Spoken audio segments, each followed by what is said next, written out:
Inspector साहेब या ठिकाणी बसलेले आहेत.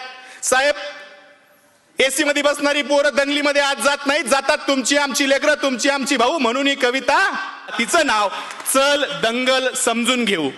आदेश आले, अफवा आल्या, रंगीबिरंगी झेंडे आले, दगडासोबत धोंडे आले, कळपा कळपा न गेंडे आले, धर्मासाठी कडवे आले, मतांसाठी भडवे आले.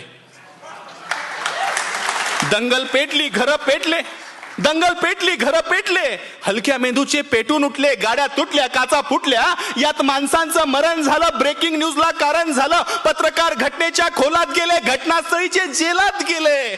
त्यांना जामीन द्यायला आलं कोण? झेंड्यावाले का धर्मावाले? आले माय बाप आणि भाऊ. चल दंगल समजून घेऊ, खरं खोटं तपासून पाहू. की हे जे काल झालं, हे जे काल झालं त्यात फक्त गरिबाचं हाल झालं. हे जे काल झालं त्यात फक्त गरिबाचं हाल झालं. पोलिसांना उडकली, त्यात सगळी पोरं अडकली. मग दाखल केस, दाखल शिक्षा, मग कशाची शाळा कशाची परीक्षा.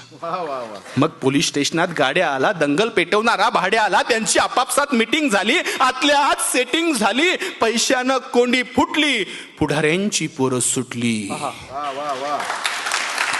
असं सगळं घडतं दंगलीच्या भोवताल, असं सगळं घडतं दंगलीच्या भोवताल. पेटवणाऱ्याची सुटतात, बाकी भाकरीसाठी मवताल. आता जेलात त्यांच्या ढुंगणावर रोज कच्चून दंडे पडतात. दादा हो, एकदा जाताना साहेबाला विचारा, कोलम कसा असतो, 3rd डिग्री कसा असतो.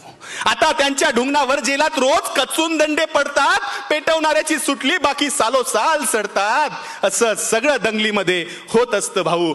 चल दंगल समजून घेऊ, खरं खोटं तपासून पाहू.